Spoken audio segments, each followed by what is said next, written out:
So, in the today session, we are going to discuss how to create the Spring Boot first project, how to configure, how to open, how to build the Spring Boot project using the IntelliJ. So, basically, IntelliJ is the IDE in which we can run the Spring Boot project. So, let's start the things. So, the first thing that is required to run the Spring Boot project. So the very first thing is we have to set up the IntelliJ in our system. So we can download the IntelliJ from the Google.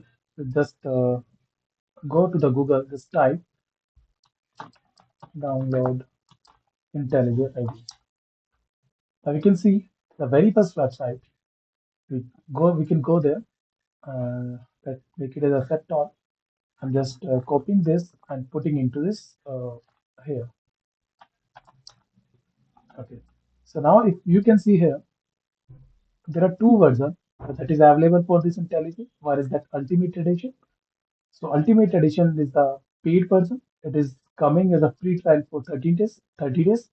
Now, if you can see, this is the Community Edition. So it is free. We can use that edition, Community Edition, for our development point of view.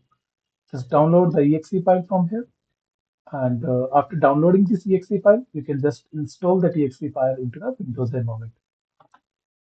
Now, the second thing, you have to set up the Java in your Windows system. So to set up or to download the Java, just go there,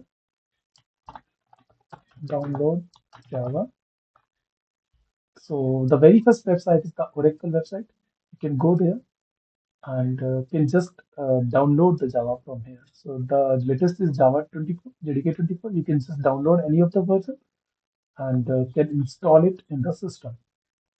Can install into the system. Now, once you download and set up the JDK, set up the Java, then you have to set up the Java home path into the environment variable. So how we can set up it? Just set up and install the Java. Then just go there, click on this PC, go to the properties file, and then you can easily see the advanced system setting. You can come here, go to the environment variable. So you can easily see like we have to create a system variable with the name Java underscore home, and we have to put this path over there. Like I have my JDK get installed into this directory, the program file Java JDK 17, and then you have to set the path over there into this variable. So go to the path, add it. You can see I have put it over there Java home slash bin. So by these two steps, you can easily set up the IntelliJ and the Java. So once both of the things has been set up, then what we have to do, we have to create the Spring Boot project. Create Spring Boot project. So how we can create the Spring Boot project? So there is a website start.spring.io. I'm just going on to the Google and just type in start.spring.io. You can just go there and can create the Spring Boot project over here. So if you can see on the first page, this is the project, that language, whatever language you have to choose to create the project, Spring Boot version, and this is some of the metadata that we have to provide over there. So at a very first page, we have to choose either it's a Gradle project, either it's a Maven project. So Gradle and Maven are the build system. So for this video or for this first project, I'm choosing the Maven build system, and I'm choosing the language Java. This is the Spring Boot version. So I'm choosing the Spring Boot version as 3.5.3. Now, if you will come here on the project metadata side, we have to choose the group, artifact name, description, and package name. So ideally, the group name is containing the com dot. This should be your company name, and artifact or name should be your project name. So I'm just putting the project name as first Spring Boot project, first Spring Boot project, right? The same artifact I'm choosing over here. So if you can see, whatever artifact I'm putting over here, the package name will be containing that name. So if I'm changing this the artifact name,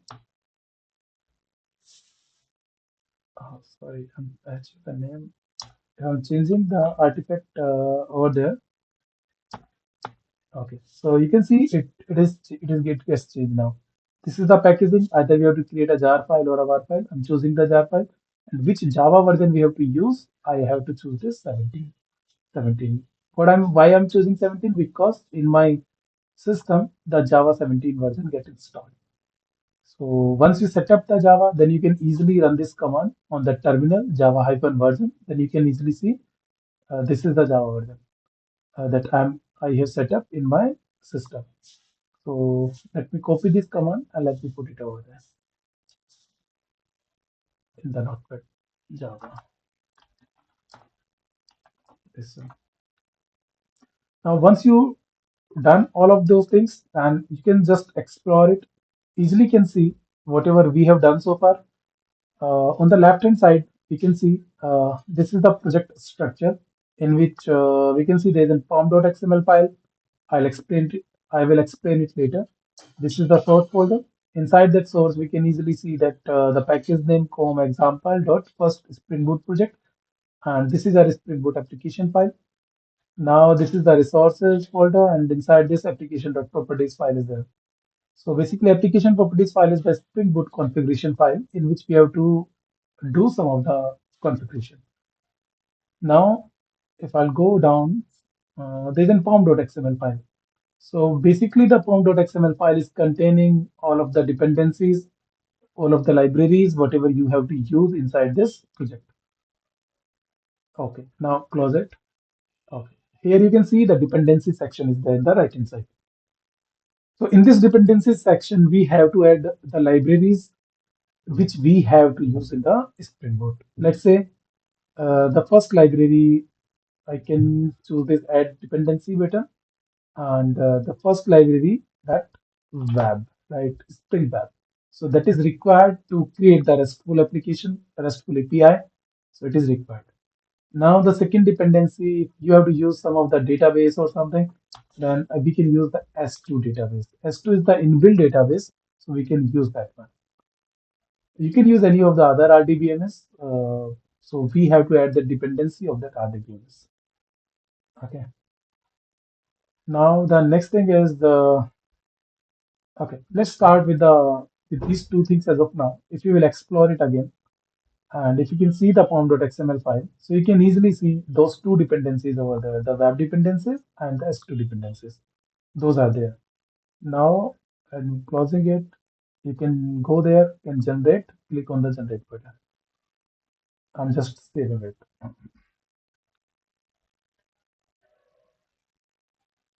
Okay, if you can see here, this is the zip folder. I'm just unzipping it, extract all, extract.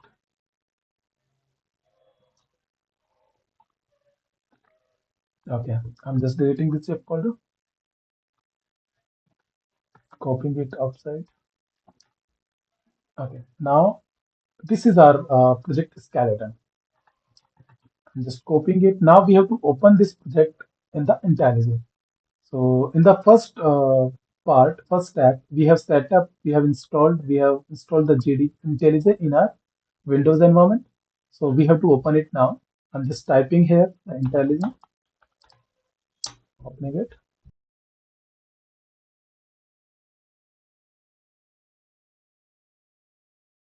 I'm just clicking on this open.